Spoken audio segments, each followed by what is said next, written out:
कहानी एक ऐसे घर से जहाँ शादी का माहौल है, लेकिन टेंशन और शांति इतनी कि शादी का घर किसी जंग के मैदान जैसा दिख रहा था। अरे जैसा मर्जी डेकोरेशन कर दो, पैसों की चिंता मत करो। इतना पैसा जब लड़के वालों को दे दिया तो फूल वालों को देने में मुझे क्या दिक्कत है? अरे धीरे बोलो ना, साफ लग रहा है कि फ्रस्ट्रेटेड हो। अरे तुम तो चुप ही रहो। एक बेटी संभाल नहीं पाई। सारा दिन मैं काम पर जाता था, सोचता था घर पर बच्चों को अच्छे से संस्कार मिल रहे होंगे, लेकिन नहीं, मैडम को तो अपनी किटी और फैशन से फुर्सत मिले तब ना। माँ चुपचाप वहाँ से चली जाती है। समझ में नहीं आता कि आखिर शर्मा खानदान में हो क्या रहा है। तब तक चिड़िया सी फुदकने वाली शीना की शादी यूं अचानक एक मोटे काले लड़के से क्यों हो रही है।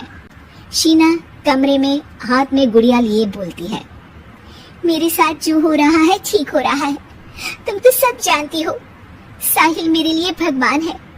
अब जब वो ही नहीं मिला तो फिर कोई भी हो, जिंदगी ही तो जीनी है, जी लेंगे। बाहर शीना की बुआ किसी से बात करती है। अरे मोटा नहीं, उसे तो खाते पीते घर का कहते हैं। अब ओबेरॉय का नाम भी किसी को बताने वाली बात है। उनका इकलौता लड़का तो करोड़ों की स्वामी तो है ही। अरे हमारी शीना बिटिया तो रानी बनेगी, रानी। इन सब के बीच कहीं कोने पर शीना हाथ में मेहंदी सजाए बैठी थी और आंखों में आंसू सजाए। और वो समय भी आ जाता है जब शीना मंडप के नीचे हाथ में वरमाला लिए खड़ी होती है, लेकिन तभी अफरा तफरी मच जाती है। कोई कहता है, अरे लड़के की माँ को हार्ट अटैक आ गया। अरे अच्छी खासी थी, कैसे हो गया? अरे कहते हैं ना, किसी किसी लड़की के पैर अच्छे नहीं होते। हो सकता है कि मनहूस है ये लड़की। शीना पास खड़ी सब सुन रही थी। फिर शीना अपने कमरे में आ जाती है। शादी ये कहकर नहीं होती कि लड़की मनहूस है। अब लगातार शीना के लिए लड़के देखने आते, लेकिन आस पड़ोस या किसी के कहने पर शादी हर बार टूट जाती।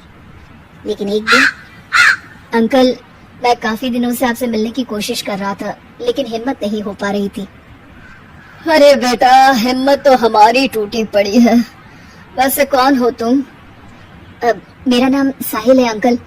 मैं शीना से प्यार करता हूँ और उसी से शादी करना चाहता हूँ। अरे अब तो किस जात के हो ये भी मायने नहीं रखता।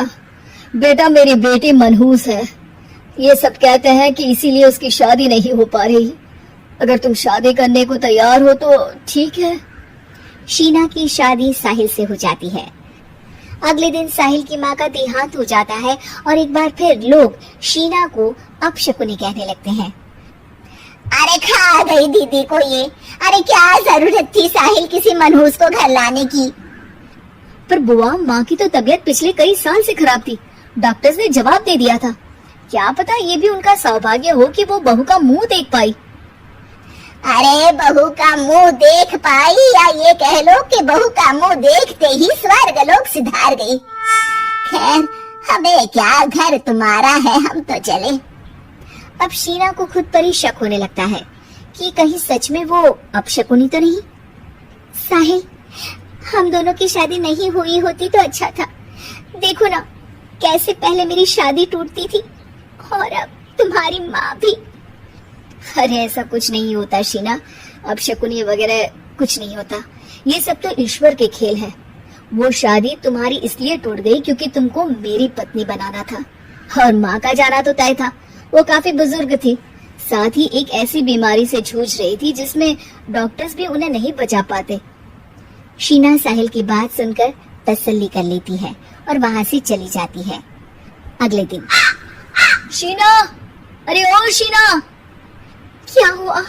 उफ, कहीं फिर मेरी वजह से कोई नुकसान?